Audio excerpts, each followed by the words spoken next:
Man, this finale was everything. Wow, two of my guesses were right, but this is a great show and I can't wait until season 2 premieres. Let's talk about it.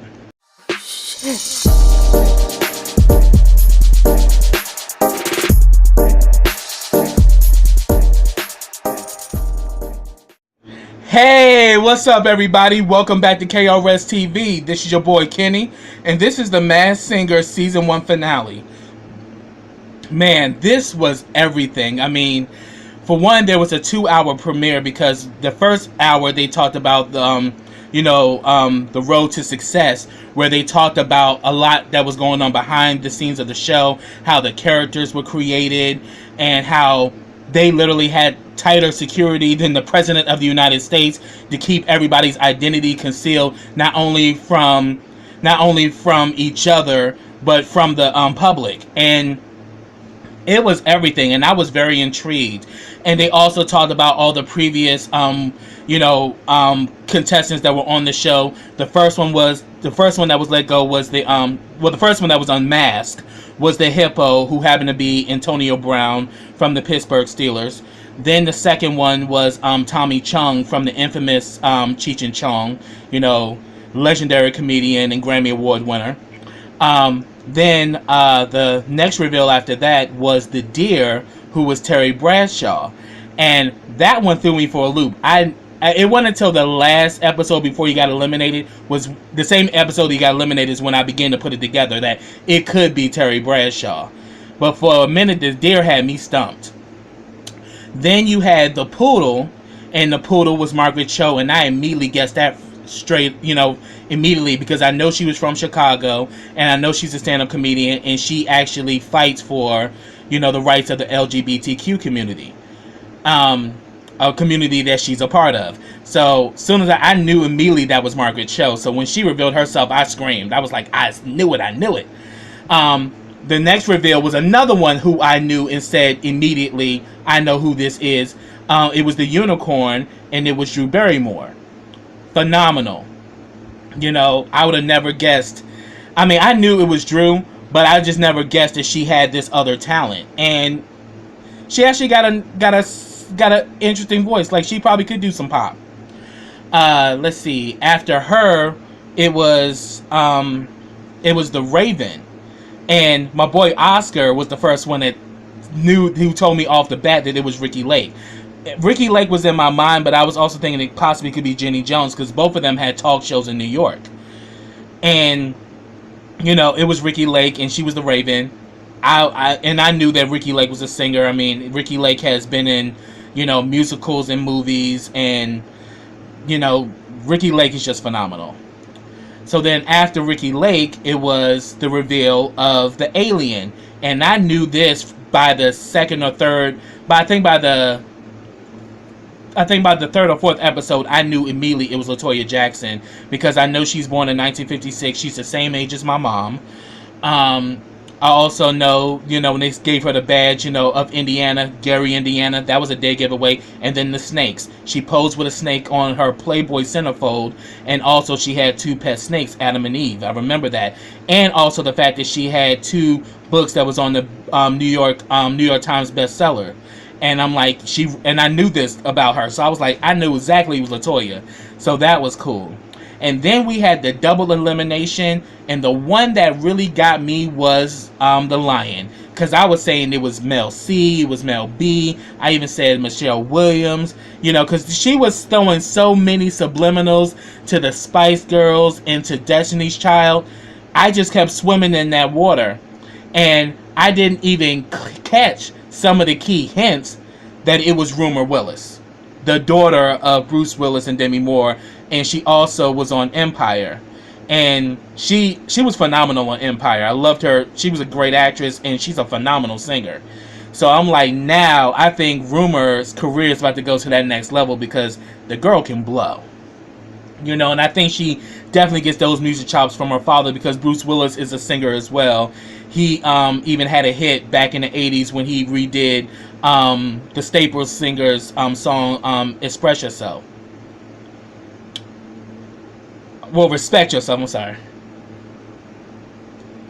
And then also the rabbit. I immediately knew that the rabbit was Joey Fatone because just the flair he gave off, and then there was so many different connections to NSYNC. So immediately I would say, oh yeah, that's Joey. It was either Joey or JC.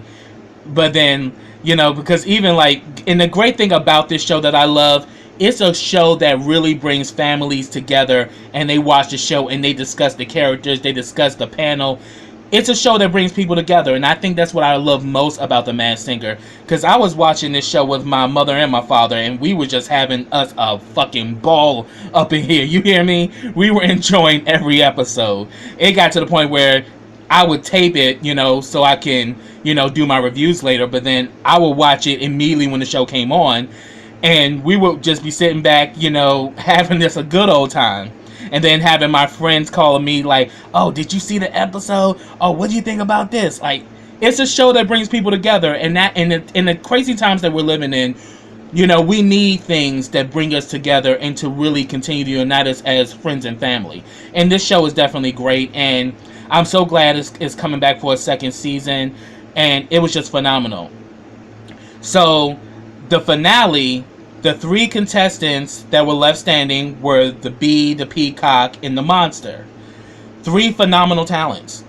And they had a final performance and then the decision as to who was going to be unmasked and who would be the winner of the gold mask. Who would be the actual winner of The Masked Singer. So, 3rd place was the Bee.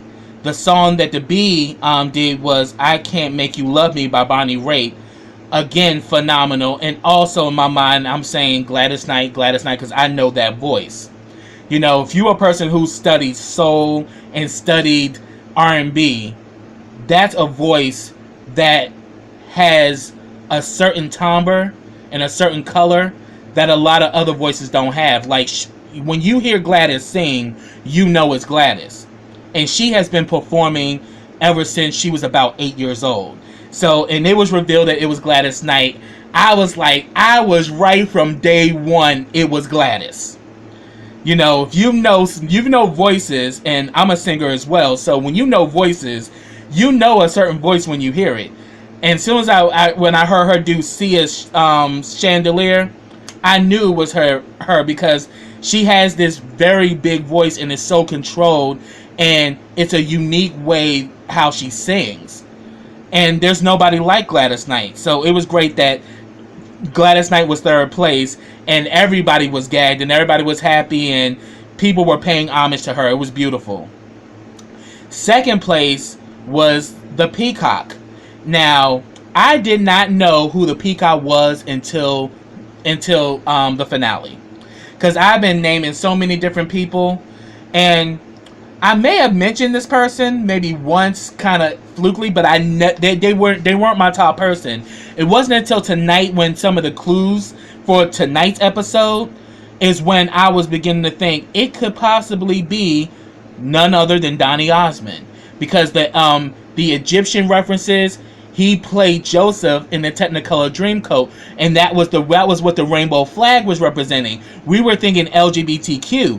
The flag, the rainbow represented the Technicolor Dreamcoat, and then the wig represent when he played Joseph and he was thrown. He said, "When I wore this wig, I was thrown in prison." Joseph was thrown in prison, so he was using all these references to Joseph in the Technicolor Dreamcoat because it's one of his most notable roles. And then he had did Shake a Tailfeather by Ray Charles, killed it. And I was like, and the funny thing about it, he was doing The Masked Singer as well as performing in Vegas. So he was going back and forth. Phenomenal. And he made references to Michael Jackson, and him and Michael Jackson were friends. They were the same age. And the Jackson 5 was out way before the Osmonds, but the Osmonds was somewhat the White Jacksons. But him and Donnie were good friends, and he advised Donnie, if you really want to maintain a career, you always had to present something that the audience has never seen before, because after a while they get tired of something. You need to be innovative and come up with something new. And it sounds like something that Michael said, and he liked the role of the Peacock, and he was just very talkative and very expressive, and I did not pick on it because Donnie's like that. You know, Donnie had been hosting and doing variety shows. I mean, hell, Donnie and Marie, hello? So when he was doing that Dana with Nick, I was like, I should have caught on to that because Donnie does that shit. And it was great that it was Donnie Osmond, and Donnie Osmond still is not missing a beat. He was killing it this season. So, you know, props to Gladys Knight and Donnie Osmond. You know, but the first winner of the Masked Singer, and I think this show's gonna be around for a number of seasons. I think this show has that kind of longevity, absolutely. The winner of the Masked Singer and the winner of the Gold Mask was the Monster. Shout out to my boy Oscar Lazaneris because he was the first person that I knew who said that this was T-Pain. And then I started paying attention to some of the things. I'm like, oh yeah, it's definitely T-Pain. Because especially when he said that, they said that his voice sounded like a ringtone and nobody was taking him seriously. So it was kind of like they kind of put him in a category as like a gimmick or like a fluke. You had your moment, now get the fuck out of here. And when I started to listen to his voice, I definitely knew it was him because there's a song called Blow Your Mind. And my brother introduced me to this song. I still play this song to this day. His voice is amazing. And like hearing him sing without the auto-tune and without the voice synthesizer, you know, famously used by Roger Troutman. I mean, Roger Troutman paved the way for T-Pain with that. So, you know, computer love. Holla. So I actually heard him sing without that, and when he sung Stay With Me, I immediately was like, that's T-Pain. Because I know that voice. And then when he got revealed, I was gagged. I'm like, and it was so funny because nobody in the panel knew who he was. Here it is, we at home, we knew it, and they were right there and didn't know it was him. And it blew all of them away. And it was great because I think T-Pain is going to have a complete resurgence now. Now the industry sees that this guy is a phenomenally talented performer, and y'all were dead wrong to put him in a box because this man is multi-talented. He writes, he produces, he arranges. You know, the guy is like a scientist when it comes to music. And to see this dude sing Sam Smith, especially when he did you know, I Don't Want to Be Anything, like when he done that and then he hit that note, I'm like, you better do the damn thing, T-Pain. I ain't mad at you, my brother. And Nick even said that after standing by you and the banter that we have, there's a person that's on my mind, and I know who this person is. And he wrote it down and folded it, and then after he was revealed, Nick revealed that it was T-Pain. He knows who T-Pain is because T-Pain always plays with him like that. And T-Pain is T-Pain is very charismatic, and he's very funny. I mean, if you've seen the movie Lottery Ticket, he was one of the funniest characters in that movie. Even though he had a small role, he was hilarious.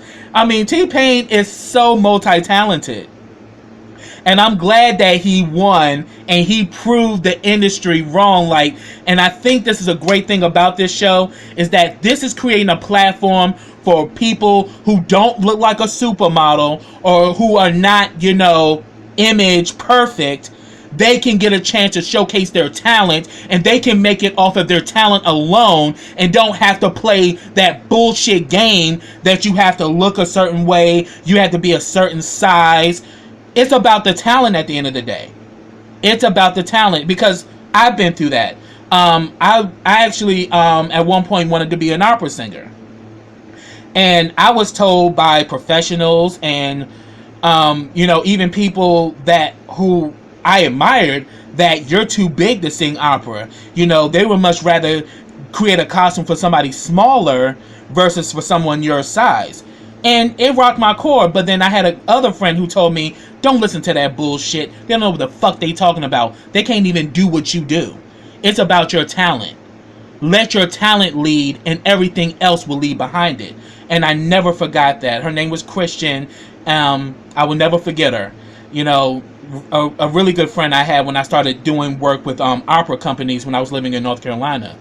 So this episode, this show gave me life.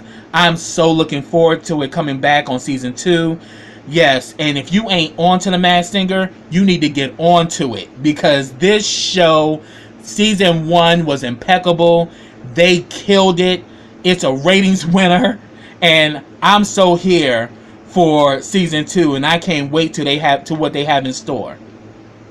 But as again, I mean, like, take for example Sia. I mean, Sia doesn't reveal herself.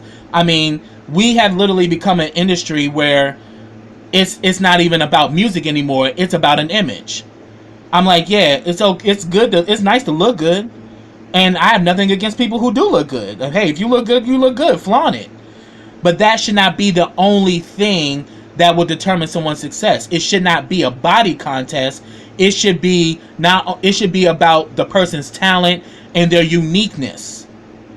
And I'm glad that The Masked Singer is here, because this is changing the game. So that's what I have, everybody. If I missed anything, put it down in the comments. Or if you got some thoughts about The Masked Singer and certain highlights for you, put them down in the comments, man. I like to hear your thoughts. I like to talk to you. But subscribe to my channel. Click that bell so you get notifications every time I drop a video. Also, follow me on all of my social platforms. I have them listed in the description box. Also, like this video, comment on this video, and share this video. And I'll be back with season 2 of The Masked Singer. Oh, I'll be back, y'all. So be waiting for me, because I'm coming back to review this, because this show's everything. So until then, everybody, take care.